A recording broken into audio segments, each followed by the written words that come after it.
आज बीए द्वितीय वर्ष में सम्राट और राजमुकुट जैसे महत्वपूर्ण विषय पर मैं आपको विस्तार से बताना चाहूँगी। ब्रिटेन में कार्यपालिका का औपचारिक प्रधान सम्राट होता है। ब्रिटेन में सम्राट और राजमुकुट दो ऐसे चक्र हैं जिनके इर्द गिर्द वहाँ की पूरी शासन व्यवस्था घूमती है। सम्राट और राजमुकुट का अर्थ अगर हम समझें तो राजमुकुट संवैधानिक दृष्टि से एक ऐसी संस्था है जिसमें व्यक्ति के रूप में सम्राट के अतिरिक्त वे सभी आते हैं जिनके द्वारा प्रशासनिक कार्य किया जाता है। अब विचार ये उठता है कि सम्राट और राजमुकुट में प्रमुख अंतर क्या हो सकते हैं। तो सर्वप्रथम हम देखते हैं कि सम्राट एक व्यक्ति का प्रतीक है, यानी एक व्यक्ति है, जबकि राजमुकुट एक संस्था का प्रतिनिधित्व करता है। दूसरा प्रमुख अंतर है सम्राट अस्थायी पद है, जबकि राजमुकुट स्थायी रूप से रहता है। तीसरा प्रमुख अंतर है सम्राट वैयक्तिक है, जबकि राजमुकुट सामूहिक होता है।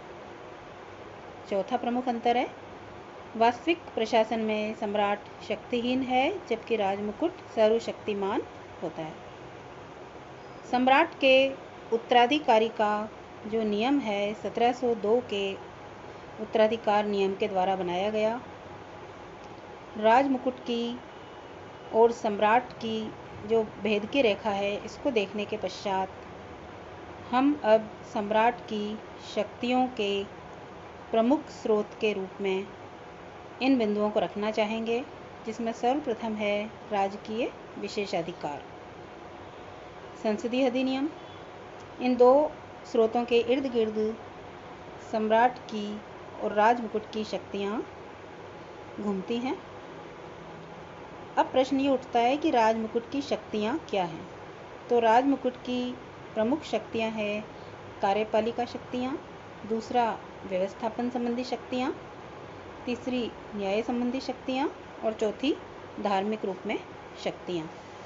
तो इस प्रकार ब्रिटिश राज व्यवस्था में सम्राट और राजमुकुट के भेद का महत्वपूर्ण एक जो अध्याय है वो हमने आज प्रारंभ किया है, और इसके बारे में आगे पढ़ने से पूर्व हम एक निष्कर्ष पर पहुंचते हैं कि सम्राट वैयक्तिक होने के साथ साथ एक व्यक्ति का प्रतिनिधित्व करने के भी पक्ष में है, जबकि राजमुकुट एक संस्था का प्रतीक है और सारी राजनीतिक और प्रशासनिक शक्तियों का संचालन राजमुकुट के द्वारा ही होता है।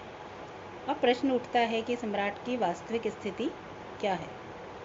तो ये कहा जाता है ब्रिटेन में कि सम्राट राज करता है, शासन नहीं।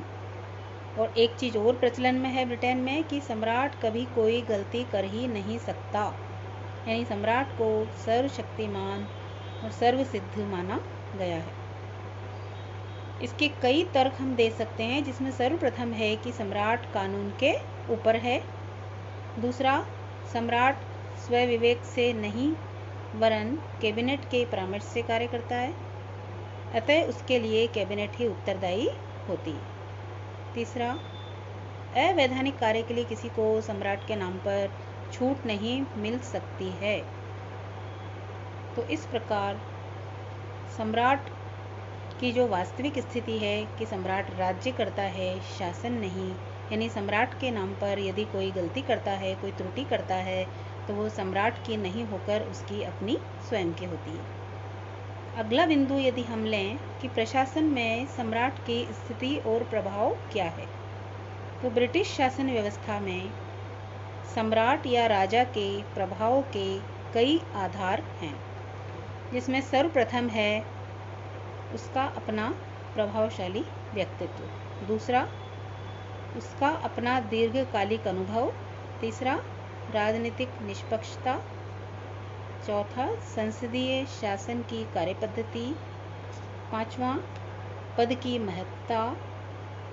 तो इस प्रकार से प्रशासन में सम्राट की स्थिति और प्रभाव स्थापित करने के लिए स्वयं राजा या सम्राट का व्यक्तित्व ही सर्वाधिक निर्णायक होता है। तो इस प्रकार से हम ये कह सकते हैं कि राजपद का जो महत्व है या राजा का जो महत्व है ब्रिटिश शासन व्यवस्था में अनुकरणीय है, और वर्तमान में प्रजातंत्र होते हुए भी ब्रिटेन में राजतंत्र, कुलीन तंत्र और लोकतंत्र का सम्मिश्रण देखने को मिलता है।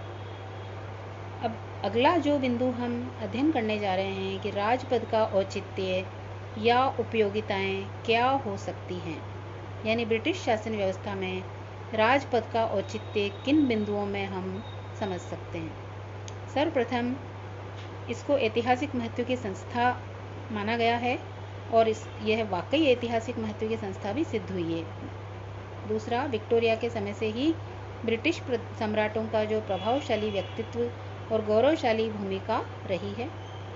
राजपद का लोकतंत्रीकरण हुआ है। सम्राट के व्यक्तिगत और अधिकार जो कार्य हैं, उसके सम्राट के व्यक्तिगत अधिकार और कार्यों ने भी उसको महत्ता दी है। सम्राट सर्वोच्च सलाहकार के रूप में भी कार्य करते हैं। सम्राट मध्यस्थ के रूप में भी कार्य करते हैं और सम्राट ब्रिटिश राष्ट्र की एकता के प्रतीक भी रहे। ब्रिटेन के अंतर्राष्ट्रीय प्रभाव का साधन भी सम्राट को माना गया है और ब्रिटिश सम्राट का सामाजिक व्यक्तित्व भी बताया गया है।